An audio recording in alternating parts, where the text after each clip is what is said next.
Hello everyone, code and কম্পাসের excel series শেখার টিউটোরিয়ালে আপনাদেরকে স্বাগতম। আগের ভিডিওতে আমি আপনাদেরকে এক্সেলের মেনু বারের হোম ট্যাব সম্পর্কে একটু ধারণা দেওয়ার চেষ্টা করেছিলাম। আজকের ভিডিওতে আমি আপনাদেরকে ইনসার্ট, পেজ লেআউট এবং ফর্মুলা ট্যাব সম্পর্কে একটু ধারণা দেওয়ার চেষ্টা করব।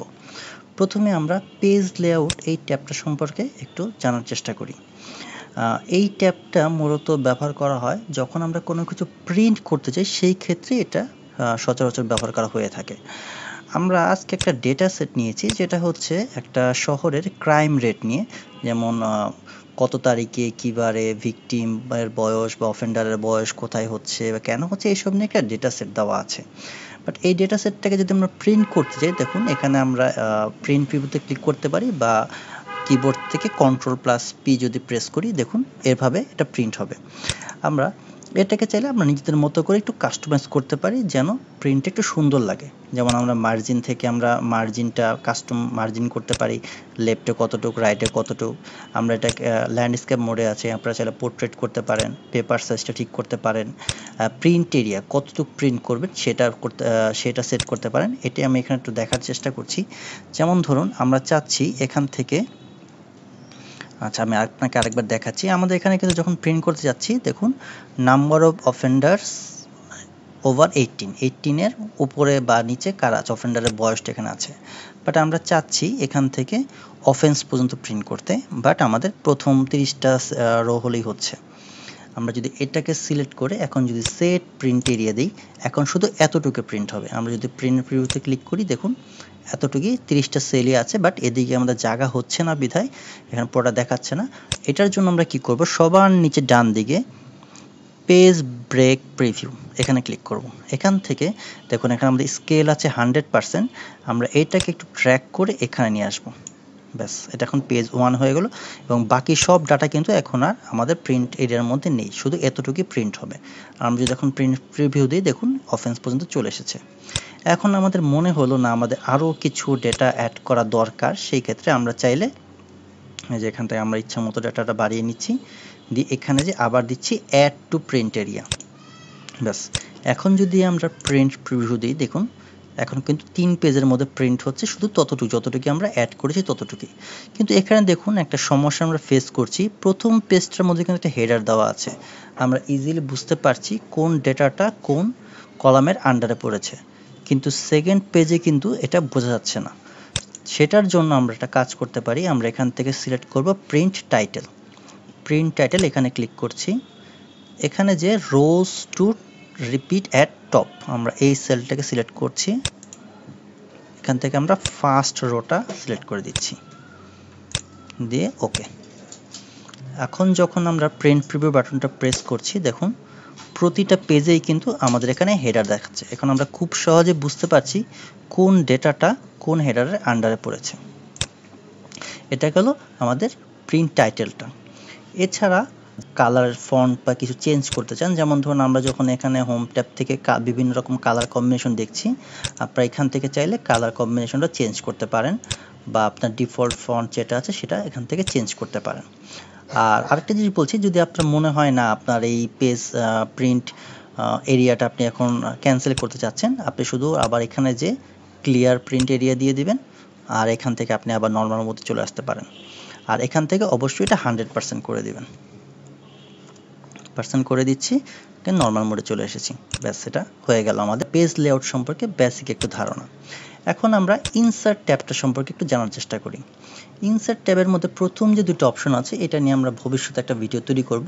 এখানে প্রথমে আছে টেবিল অপশন। টেবিল অপশনটা হচ্ছে আমরা পুরো ডেটা সেটটাকে সিলেক্ট করে Ctrl+T কিবোর্ড থেকে অথবা এখান থেকে যদি টেবিল ক্লিক করি, দিয়ে এটা দিয়ে ওকে প্রেস করলে হয়ে যাবে। এখানে একটা অপশন আছে মাই টেবিল হ্যাজ এ হেডার, মানে যে হেডারগুলো আছে কি না, যদি এটা টিক দেওয়া থাকে এগুলোই হেডার হিসেবে কাউন্ট হবে। আদারওয়াইজ যদি এটা আপনি টিকটা উঠিয়ে দেন, তাহলে সিস্টেম থেকে অটোমেটিক একটা হেডার কলাম 1 কলাম 2 এরকম অ্যাড হয়ে যাবে। আমরা এটাই দিচ্ছি, আমাদের হেডার হিসেবে আছে। ব্যাস, এখান থেকে আমার নতুন একটা ট্যাবও যুক্ত হয়ে গেল। আপনি চাইলে এখান থেকে পছন্দ মতো কালার সিলেক্ট করতে পারেন, আর টেবিলের নেমটা চাইলে আপনি রিনেম করতে পারেন। আমি এখানে লিখে দিচ্ছি ক্রাইম রেশিও। ব্যাস, এই টেবিলের নেমটা চেঞ্জ করতে পারেন। ব্যাস।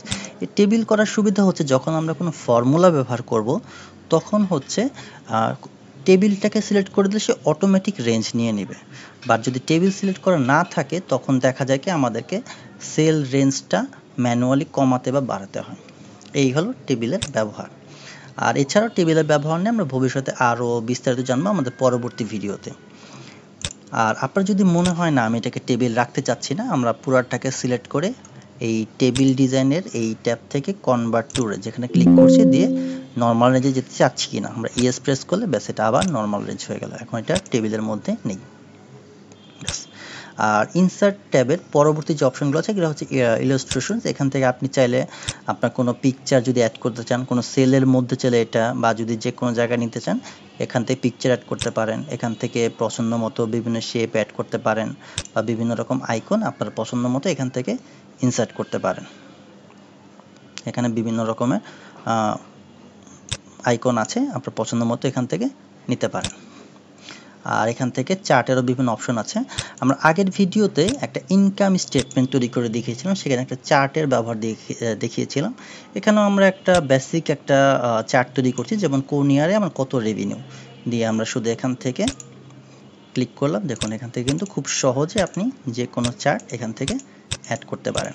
যেমন কলাম চার্টটা দিলে অটোমেটিক এখানে কলাম চার্টটা অ্যাড হয়ে যাচ্ছে। আপনারা চাইলে নিজেদের মতো করে একটু কাস্টমাইজ করে নিতে পারেন। আর এই গেল কলাম চার্টের ফিচার। এরপরে হচ্ছে মেইনলি আজকে ইনসার্ট ট্যাব থেকে আমরা এইগুলো একটু জানার চেষ্টা করব। লাইন কলাম মানে স্পার্ক লাইন সম্পর্কে একটু জানার চেষ্টা করব। স্পার্ক লাইন জিনিসটা কি? এটা হচ্ছে সেলের মধ্যেই একটা গ্রাফ তৈরি করে দিচ্ছে। যেমন ধরুন আমরা এই সেলটা সিলেক্ট করে এখানে স্পার্ক লাইন ক্লিক করলাম। ডেটা রেঞ্জ মানে হচ্ছে কোন ডেটাটা আমাদের দিতে চাচ্ছি, আমরা এই ডেটাটাকে নিতে চাচ্ছি। আর কোথায় আউটপুটটা হবে G3, এই যে G3 এটা দেওয়াই আছে, দিয়ে ওকে ব্যাস। এখানে কিন্তু একটা অটোমেটিক গ্রাফ হয়ে গেছে যে ডেটাগুলো আমাদের ঊর্ধ্বমুখী। আমরা এটাকে ড্র্যাগ করে দিচ্ছি, ব্যাস। এটা হচ্ছে যেহেতু এটা একটা ডামি ডাটা তাই এখানে একটু কম বেশি হবে বা গ্রাফটা আমাদের মন মতো হবে না, বাট একটা আইডিয়া আপনি পেয়ে যাবেন যে আপনার সেলের মধ্যে একটা গ্রাফ তৈরি করতে পারছেন। আপনার যদি মনে হয় না লাইন চাচ্ছেন না, আপনি কলাম চাইলে কলামও এখানে অ্যাড করতে পারেন, উইন লস এগুলো অ্যাড করতে পারেন বা পছন্দ মতো কালার কম্বিনেশনও এখান থেকে সিলেক্ট করতে পারেন, কারণ এখানে স্পার্ক লাইন নামে নতুন একটা ট্যাব তৈরি হয়ে গিয়েছে। আর এরপরে আমাদের যে অপশনটা আমরা দেখব ইনসার্ট ট্যাব থেকে, সেখানে হচ্ছে টেক্সট। এখান থেকে চাইলে আপনারা বিভিন্ন টেক্সট বক্স অ্যাড করতে পারেন। যখন আমরা কোনো টাইটেল বা কোনো কিছু দিতে চাই তখন হচ্ছে আমরা মেইনলি ব্যবহার করি এটা। ইনকাম স্টেটমেন্ট ব্যাস, এটা দিয়ে আমরা হচ্ছে এরকম করে একটু কালার কম্বিনেশন দিচ্ছি।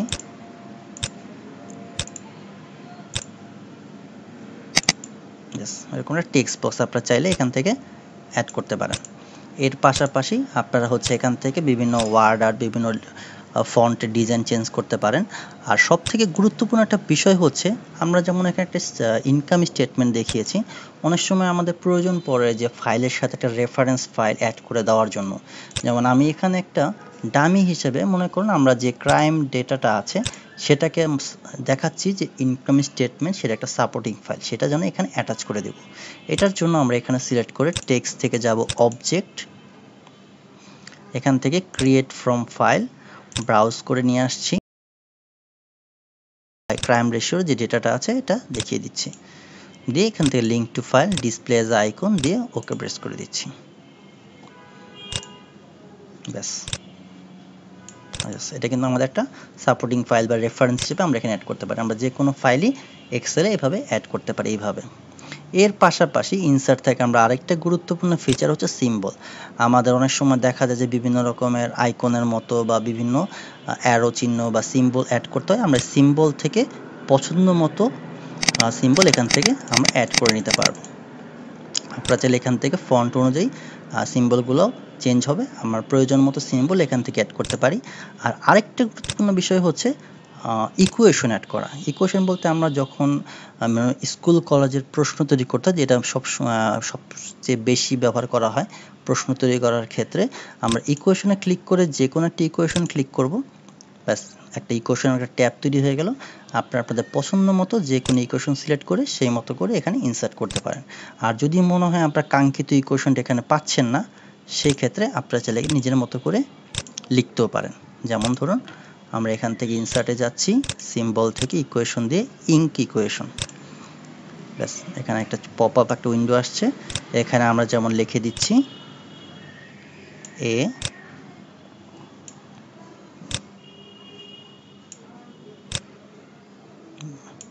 ব্যাস এরকম একটা ইকুয়েশন দিয়ে ইনসার্ট দিলেই হয়ে যাবে। আর যদি মনে হয় কোনো কিছু ভুল হয়েছে, যেমন 4 এর জায়গায় আপনি 3 দিতে যাচ্ছেন, এখানে আপনি 3 ড্র করে দিতে পারেন, দিয়ে ইনসার্ট। দেখুন এখানে কিন্তু ইকুয়েশন এখানে অ্যাড হয়ে গেছে। বা আপনার যদি মনে হয় না আরও চেঞ্জ করার প্রয়োজন আছে, আপনি এখান থেকে চাইলে চেঞ্জ করতে পারেন। এই গেল আমাদের পেজ লেআউট সম্পর্কে, দুঃখিত, ইনসার্ট ট্যাব সম্পর্কে প্রাথমিক কিছু ধারণা। এবার আমরা জানার চেষ্টা করব ফর্মুলা ট্যাবটা নিয়ে। ফর্মুলা ট্যাবটা হচ্ছে মেইনলি ফর্মুলাগুলোর একটা ব্রেকডাউন বলতে পারেন। এখানে আমরা যেহেতু সমান সমান ইকুয়ালস কল করে আমরা কিন্তু যে কোনো ফর্মুলার প্রথম ডিজিটটা লিখলে কিন্তু অটোমেটিক আমরা ফর্মুলাগুলো পেয়ে যাই, যে কোনো ধরনের ফর্মুলা। বাট এখানে হচ্ছে একটু ব্রেকডাউন দিয়েছে, যেমন financial formula, logical formula, text ভিত্তিক ফর্মুলা, একটা ব্রেকডাউন দিয়ে দিয়েছে এখানে। আর আপনি চাইলেন যদি নিজেও সার্চ করতে চান, যেমন আমি এখানে মিন লিখে যদি গো দিই, মিন সংক্রান্ত যতগুলো ফর্মুলা আছে এখানে অ্যাড হয়ে যাচ্ছে আমাদের খোঁজার সুবিধার জন্য আর কি। আর এখানে একটা বিষয় হচ্ছে অটোসাম। অটোসাম বলতে হচ্ছে আমরা এখানে ক্লিক করে অটোসামে সাম দিচ্ছি, দেখুন পুরা সেলটার সাম এখানে অ্যাড হয়ে গেল। আর যদি আপনার মনে হয় না আমি ছোট সাম চাচ্ছি না, আমি হচ্ছে ম্যাক্স চাচ্ছি, পুরা সেলের মধ্যে সবথেকে ম্যাক্স ভ্যালু কোনটা, যেমন এটা সবথেকে ম্যাক্স ভ্যালু, এটা এখানে অ্যাড হয়ে গেছে। এরকম করে আপনি এটা ইউজ করতে পারেন। আর এরপরে হচ্ছে ডান দিকে আমাদের কিছু গুরুত্বপূর্ণ একটা ব্যবহার আছে, যেটা আমরা এখন দেখাবো। যেমন ধরুন এই যে দেখুন ক্যালকুলেট অপশন। মাঝে মধ্যে আমাদের এমন সিচুয়েশন হয়, বড় ডেটা সেট নিয়ে যখন আমাদের কাজ করতে হয়, তখন দেখা যায় একটা ফর্মুলা রান দিলাম, এটা ঘুরতে একটু সময় লাগছে, এরপর আরেকটা কাজ করলাম, ঘুরতে আবার সময় লাগছে, পুরো প্রসেসিং টাইমটাতে একটু বেড়ে যাচ্ছে। সেই ক্ষেত্রে আমরা করি কি, এই অটোমেটিক ফর্মুলাটাকে আমরা ম্যানুয়াল করে দিই, মানে ও কোনো যোগ বিয়োগ করবে না, যখন আমরা বলবো তখনই সে ফর্মুলা রান করবে। যেমন আমি ম্যানুয়াল করে দিচ্ছি, দেখুন এখানে কিন্তু আমাদের ম্যাক্স ভ্যালু হচ্ছে 5000। আমরা এটাকে একটু ট্র্যাক করে দিই, এখানেও কিন্তু 5000ই দেখাচ্ছে, কিন্তু এখানে কিন্তু আমাদের ম্যাক্স ভ্যালু কিন্তু 5000 না, এখানে কিন্তু আমাদের ম্যাক্স ভ্যালু 5500। আবার যদি আমরা এটাকে আরেকটু ড্র্যাগ করে দেই, সবগুলোতেই কিন্তু 5000 দেখাচ্ছে, কারণ এখানে কিন্তু ও ফর্মুলা রান করছে না। এখন যখনই আমরা এখানে যে আবার অটোমেটিক ক্লিক করব, দেখুন অটোমেটিক সবগুলা ভ্যালু চেঞ্জ হয়ে গেছে, মানে এতক্ষণ ফর্মুলাগুলো রান হয়নি, এখনই ফর্মুলাগুলো রান হলো।